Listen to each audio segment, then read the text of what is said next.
just placed third in a 6-week nutrition challenge at my gym. And here's the thing, I wasn't perfect, not even close. I missed tracking days, I ate Chick-fil-A, and there were weeks where I legitimately thought about just giving up and going and having a blizzard. But at the end of those 6 weeks, I had gained over 4 pounds of muscle and lost 1.5 pounds of fat. I didn't count every single calorie, I didn't do anything crazy, and I genuinely think the way I approached this challenge is something that almost anyone could replicate. So today I'm going to break down exactly what I did, strategies, the meals, the moment that I almost quit, and the one line from an email that saved my entire run. Let's get into it. So you already know my gym ran this 6-week nutrition challenge. You sign up, you get an in-body scan, and it tells you your body fat percentage, your muscle mass, all this different stuff. And everyone does this, and then we compete to see whoever sees the best changes. Now, and this is important, I want to be upfront about what my goals were going into this, because I wasn't trying to be a bodybuilder. I wasn't trying to do some insane cut or insane bulk. My goals were honestly to recomp, and it was pretty simple. I was looking for ease, convenience, price, health, and taste. Those 5 things, that's it. I knew that if something in my diet was miserable, I wasn't going to stick to it long term. I've been there before. You go really hard for a few weeks, eating nothing but plain chicken and rice, and then you fall off a cliff. So I wasn't trying to hate my life and eat out of Tupperware every single day. I didn't want that.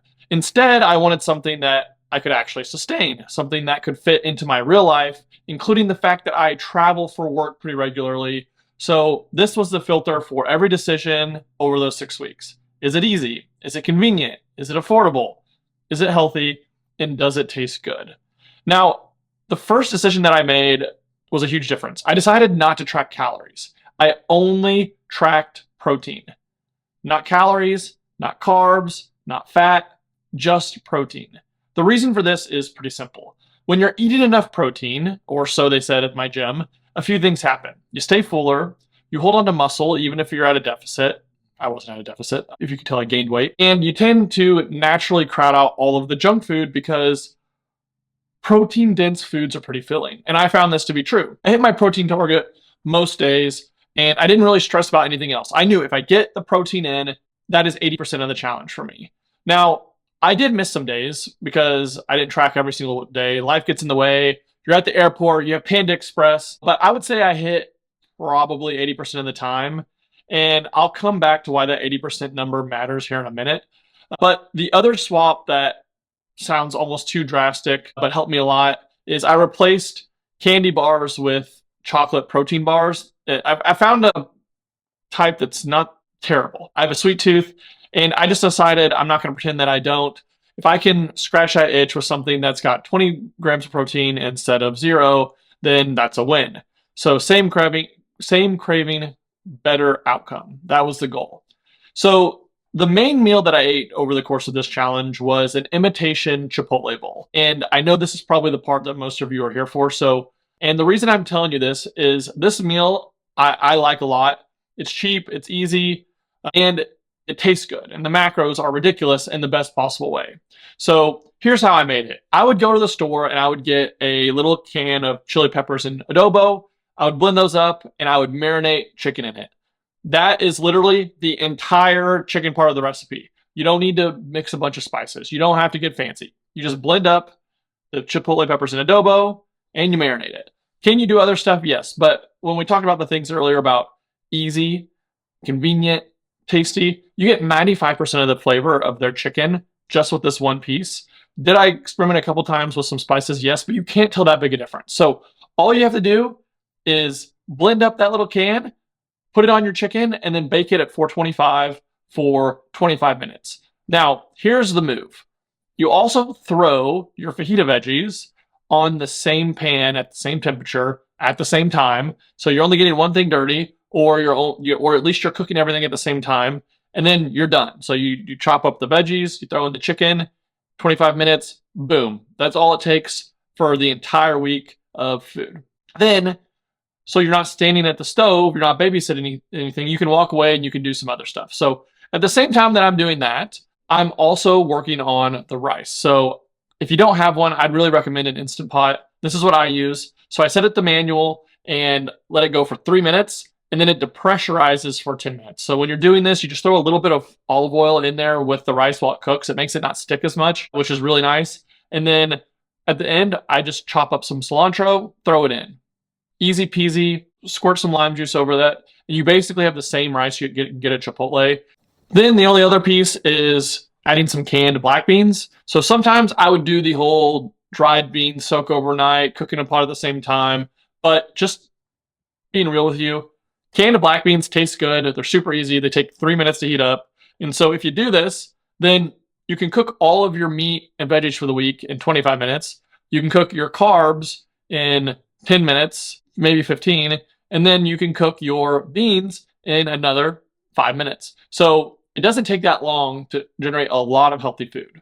Now, if you like Chipotle or you like adobo or any of these other places, you probably know something. And that's that the salsas they have there are what differentiate it from having food at home. And so salsa verde is my favorite. And instead of making that from scratch or doing something complicated, I would literally just go to Meijer and buy a little can of salsa verde. There's some pretty good ones out there. You can mix and match. But one of the other great things about salsa is it can change the entire dish. So you can go from red salsa to green salsa. You could go corn salsa, whatever it is. And then it helps you mix in flavors and stops you from getting tired of eating almost the same thing every single day. Now, I would also say take a leap and get the cotija cheese. We got this from Sam's Club. It upgrades the dish a lot. It makes it feel better than just regular grated Mexican cheese. If you like that, throw it on there too. We do that sometimes. But I found just spending a little bit more on some of the ingredients will really make you eat at home more often and get more out of the meals and enjoy them a lot more for still way cheaper than you would get it in the store. Doing this, you build the bowl, you hit your protein, and it genuinely tastes like you ordered it somewhere. It's not bad at all. This has really become my default weekly meal prep. I love it. So I probably made this more than any other meal during the challenge, and I never got sick of it, and that's how you know it's the right meal. I also played with some other stuff. There was a big trend with sweet potatoes and ground beef and cottage cheese. Things like that can help as well. So for me, at least having the repeatable meal of the Chipotle bowl, which works at home or traveling because I can just go to Chipotle and get it, or cook it at home, and then subbing in the chocolate protein bars for the candy bars or for any like dessert, because I like ice cream a lot, made a big difference. All right, so here's the part of the story where it almost fell apart. So I travel a lot for work, and I wasn't expecting just how much I'd be on the road during this 6-week challenge. And when you're in airports and at hotels and client dinners and you're trying to follow your macros and hit everything perfectly, it can get pretty tough because it's much easier to plan at the beginning of the week and have everything happen the way you expect, be prepped in your fridge. So the meal prep sitting at home in your fridge doesn't do you a lot of good when you're on the road. So there were a few trips where I was eating fast food. Chick-fil-A was the most convenient, and I realized pretty early that that's not super macro friendly. Panda Express as well. But then I figured out if you just go into ChatGPT ahead of time and you say, hey, I'm traveling to this location, what protein friendly meal choices are around me, you can figure it out. So for me, because I get per diem at work, I was able to go and get grilled nuggets at Chick-fil-A, and that hits my protein goals super easily.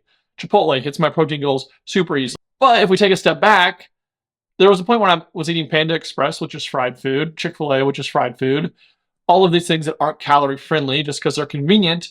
And there was a point where I was sitting in the airport like, oh wow, I basically blew this whole challenge. What's the point? We were 2 weeks in or 3 weeks in at this point. I had been on the road like the whole time. And then I got an email from the guy at our gym who was running the challenge. And he said something that I've thought a lot about since then. And that is you're always just one meal away from being back on track. So that hit me differently than I expected because I think the mistake that most people make, myself included, is that when you have a bad meal or a bad day, you treat it like the whole thing is ruined. So you're like, oh, I'm already over my calories today, so I might as well go out for ice cream tonight. And that is a cycle we want to avoid. So we want to prevent turning a snowball into an avalanche. And you don't want to write off your whole week saying you're going to start fresh on Monday. So I remember getting that email and I was like, okay, I'm just one meal away from getting back on track. So I ate the right meal and started heading in the right direction. And every meal is a new decision. So one bad meal doesn't define your 6 weeks anymore. It doesn't define your diet anymore, or your weight loss journey, or your muscle building journey, or whatever it is, because you're always one choice away from being back on the right track.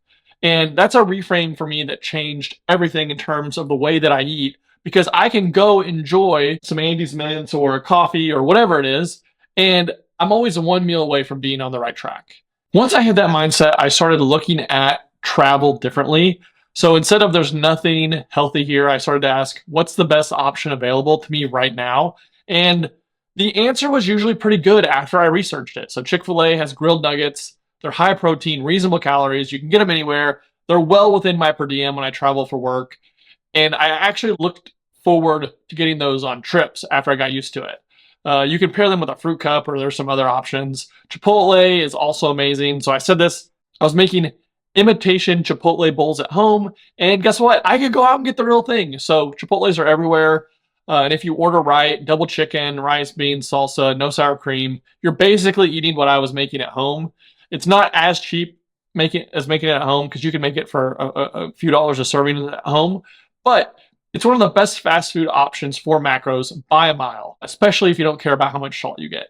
Anyway, I also started just planning this out ahead of road trips, looking at what was near the hotels, having a plan before I landed so I wasn't making decisions when I was already tired and hungry.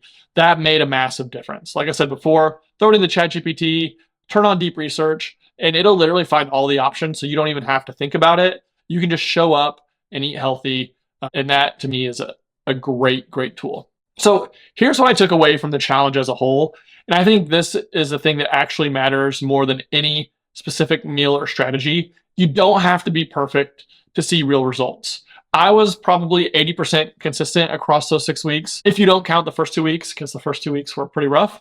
But I missed tracking days. I had fast food. There were nights where I didn't, feel like cooking, and I improvised, or I might have snuck a blizzard or two while my wife was out of town.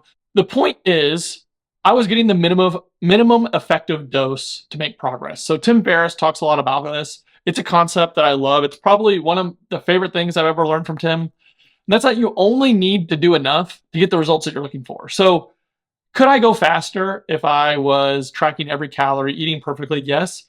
But I was moving at a sustainable pace. And I still gained 4 pounds of muscle, lost 1.5 pounds of fat. I could eat the way that I was eating on the challenge for basically the rest of my life, and I still placed third in that challenge. So I think the all or nothing mindset is what kills most people's progress, because life isn't all or nothing.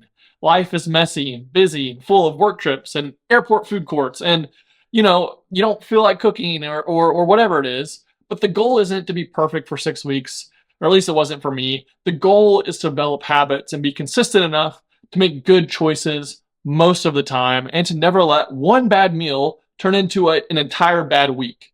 Remember this, one meal. You're always one meal away from being back on track. So that's basically everything. 6 weeks, third place. Honestly, one of the better things I've done for how I think about food.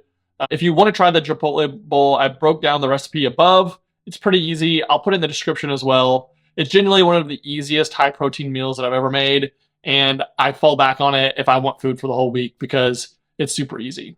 Even if it's a little better to, saute, just throw it in the oven. It's so easy. And if you're trying to eat better, just remember the 80% rule. You don't need to be perfect. You just need to keep showing up. And if this is helpful, drop a comment, subscribe, and I'll see you in the next one. Peace.